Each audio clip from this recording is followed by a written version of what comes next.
Much for joining us. I think it's the perfect time to start talking about partnerships. We just celebrated 9 years of the government. And if there's one thing that the government focuses on a lot on, it's Aatmanirbharta. What are when you talk about collaboration, obviously there's a number of things that are said about, cutting the red tapeism, etc., ease of doing business. What are the roadblocks that you still face in doing business in India? Yeah. First of all, thank you so much, Padmaja, for having me. It's a pleasure to be here with all of you. This is kind of a strange session, right? Because we're talking about self-reliance in India, and yet here we have a foreign company here talking about it. But I think in a way that's kind of the point, because self-reliance is a journey of cooperation. It is not going to happen simply with Indian companies. It's not going to happen simply with US companies like Boeing, my company, or any of the companies from outside of India who are on the CII, either National Council or the Aerospace Committee. It's going to happen through partnership with both. So what the government has been looking at with us is to evaluate how they can make those partnerships easier. Right? And so one of the things is evaluating technology partnerships at a government-to-government level, especially in defense. So over the last few months with the United States, there has been a partnership called the Initiative on Critical and Emerging Technologies. And the government has been trying to take that forward with the US government to try to focus on building certain capabilities here in India. Not just technologies, not just doing trade for deals and specific military platforms, but actually develop technology capabilities here that rely on certain technologies like energy efficiency or autonomy or whatnot here in India. By focusing on those capabilities, you develop a relationship around developing those technologies. So that's one thing at a government-to-government level that the government's trying to do.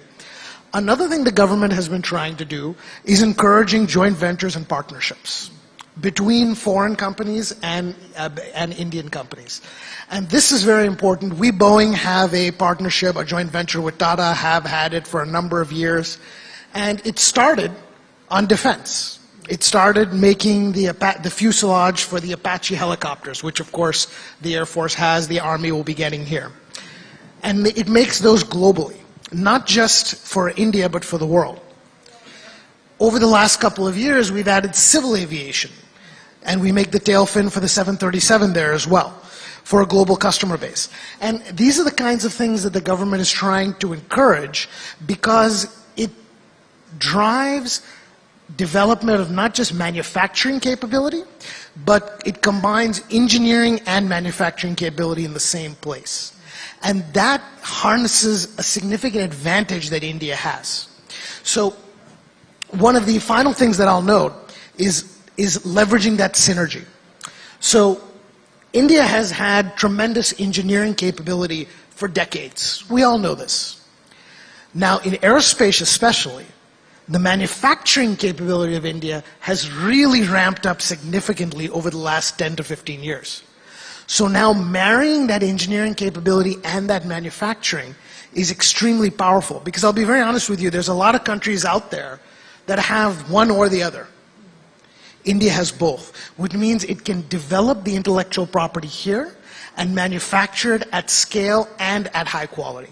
And the government is finding that the right incentive schemes to be able to drive that synergy, take advantage of that synergy, is quite powerful. So this is what we're seeing.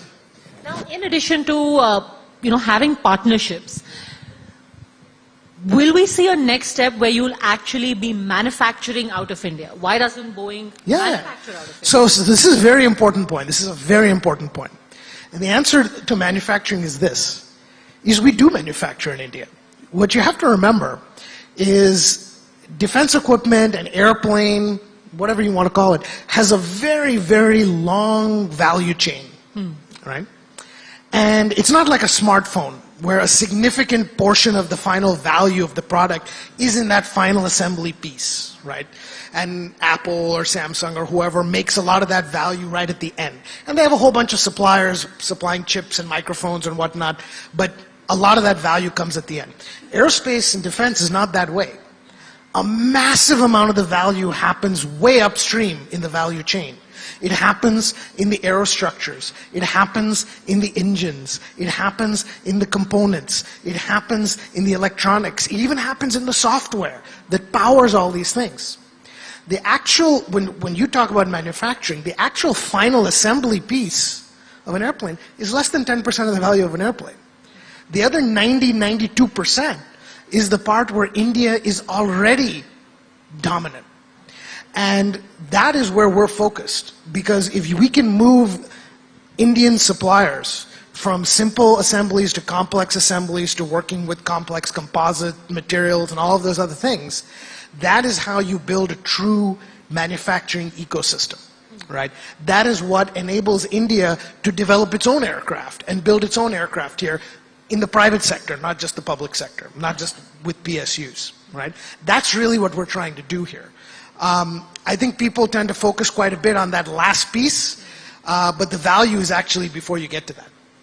But could that be something that becomes a reality in the near future? Because let's be honest, at the end of the day, you would have read a lot of, some of it is political commentary where it said that, India talks about manufacturing, but at the end of the day, it has become more of an assembly hub.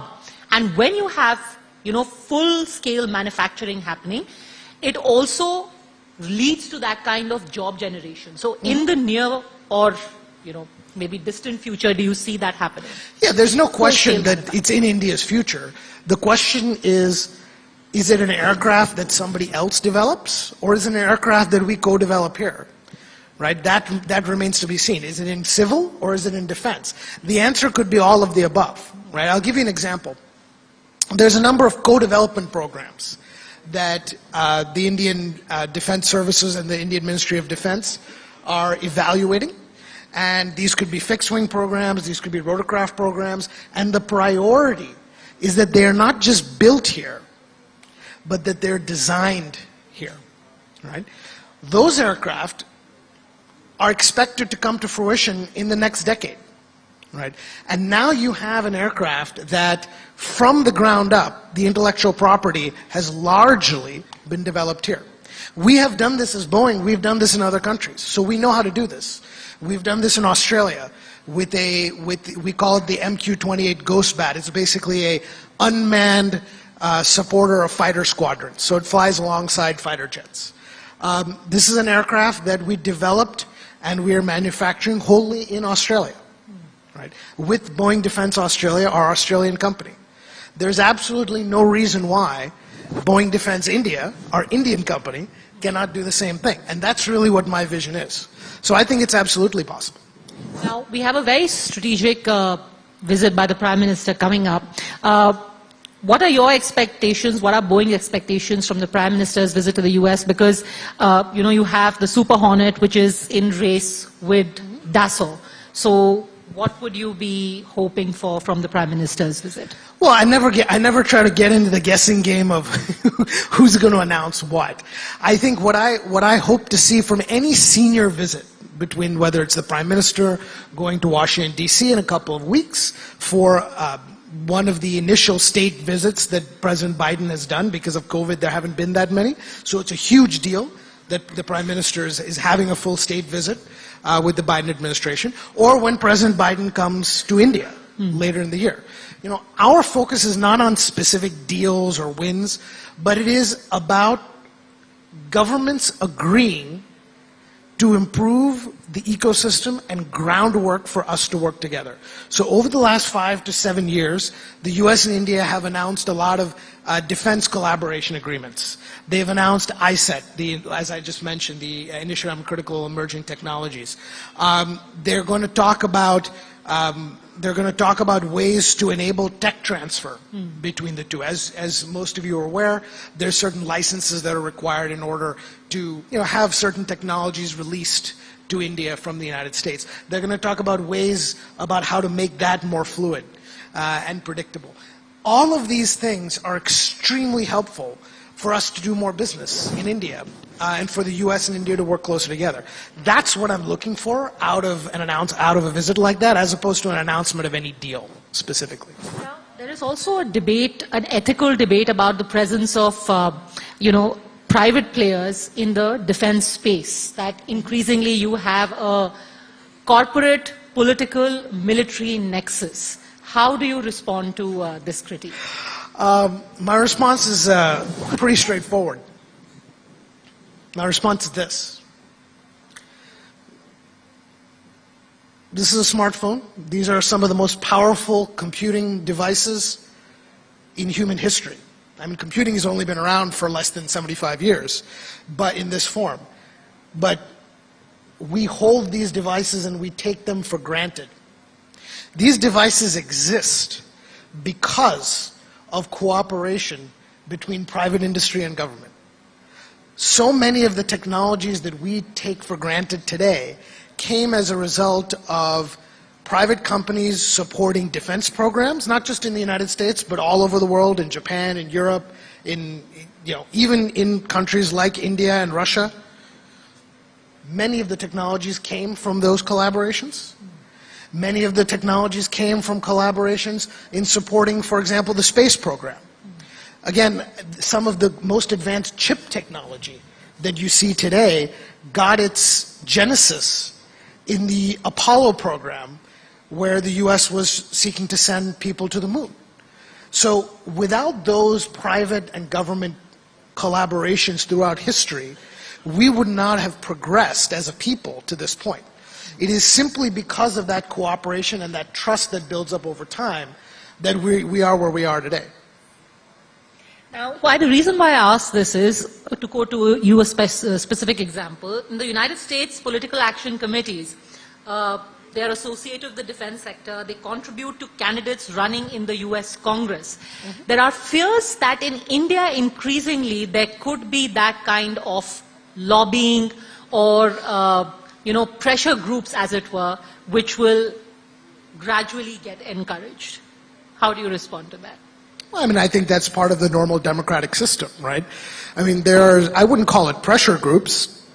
Ultimately, India is a vibrant democracy, the world's largest. The United States is the world's oldest modern democracy. The reality is this. As long as every type of influence is disclosed, is transparent, everyone knows largely who's saying whom to what, right? The types of influence that you're talking about in the United States, when a defense contractor or a defense industry association engages in those dialogues, it's not a secret, right? Everyone knows it. Similarly, when a candidate runs for office, their positions on the growth of military spending or the growth of other, areas of spending that might be subject to other special interests, these are very transparent. And I think that transparency is very important in any democracy. As long as you have that transparency, there's nothing wrong with having that dialogue, even if it's happening at the level of an industry association or a political action committee, as you noted, right? I think where you get into trouble is where you lose that, is if you ever lose that transparency, right? But I think giving industry associations and individuals the avenues to have a transparent conversation is one of the things that makes democracies function. So I don't see any issue with it. And I don't know if, I'll ever get an honest answer to this, especially in a public forum, but generally there has been a deep distrust of private players historically, maybe because of a few episodes that we've had, because of the historical baggage. Have you seen that reduce, this distrust that, this must be crooked? If there is a deal, there must be something shady in it. So I think this is not just true in India, right? This is true throughout, throughout the world. There was many years ago, over 60 years ago, there were politicians in the United States warning people about the nexus of the military-industrial complex, right? As if there was something wrong or improper or inappropriate about that. So this has been going on for a long, long time. Going back to World War I, there were allegations of war profiteering, and World War II. But at the end of the day, this is a cooperation that takes us forward. And even in India, if you have strong institutions, and rule of law, you can overcome those fears over time, right? Because those strong institutions and rule of law drive transparency, and that transparency over time builds trust. And it does not and it will not happen overnight. And yes, every time there is a public issue or scandal, you lose some of that trust and you take a step back. That does not mean you don't keep trying, because you have to keep this collaboration up in order to make the progress you need to make in terms of developing the technologies you need to develop. At the end of the day, public-private partnership is the only way to do it. It has proven to be, this is not a debate, it has proven to be the most successful way of doing it, and results in the most advanced technologies. No, because even now, it's not just the military-industrial complex, but crony capitalism is a political hot potato across the world. I mentioned the United States, you mentioned India. Have you seen any specific steps taken in order to try and bridge the gap, or at least walk that tightrope? Well, I think there is confidence building on both sides, Yeah. with industry and with the public. I think every country will every country will take different approaches to doing that, right? Of course, India, one of the things that it has done is in the defense acquisition procedure, it has tried to simplify it quite a bit. It has removed the steps, some of the steps that you wouldn't have previously had to go through, and it's tried to get to more rapid decision making, quicker ease of doing business. When you do that, you're able to bring in companies that basically don't feel the need to take shortcuts, right? They say, you know what? We are incentivized to do things the right way, right? And I think simply adhering to a philosophy of improving ease of doing business encourages a cleaner process at the end of the day. Because it's only when you have a really bureaucratic process that is convoluted and takes a long time that you do have some of those bad actors that come in and try to find ways around it. Now, India's target of defense exports and the whole concept of Aatmanirbhar Bharat also has a very divided opinion within the country, that it's far too ambitious, targets have not been met. As an independent reviewer, if you just set aside Boeing, Sure. How do you look at the overall target that India has set for itself in terms of defense exports and Aatmanirbharta, as it were? Yeah. I think... Specifically in defense. Look, I think that you can sit here and debate whether targets are too ambitious or not. To me, that misses the point. I think, to me, the important thing is this. India is driving towards self-reliance simply because there is an opportunity for India to integrate itself into a global defense supply chain. And one of the ways it can do that is by building capability for itself and then for export, right? So by investing in itself, by investing in research and development here, by having a robust startup ecosystem here for defense, aerospace, other areas, by making sure that technologies and intellectual property are developed here, this is the end goal. India can not only support itself, but can support its defense partners with products, services, and that is extremely powerful. And I think sometimes we lose sight of that goal when we focus on the number, right? It's more than just the number. It's about the capability that India is seeking to build. And I think that's very important. Well, there'll always be cynicism, but whatever we achieve, you cannot fault India for not wanting to try. And it's always great to have partners who at least believe in targets, even if they seem ambitious to the rest of the world. Thank you very much. It's been a pleasure speaking to you. Thank you.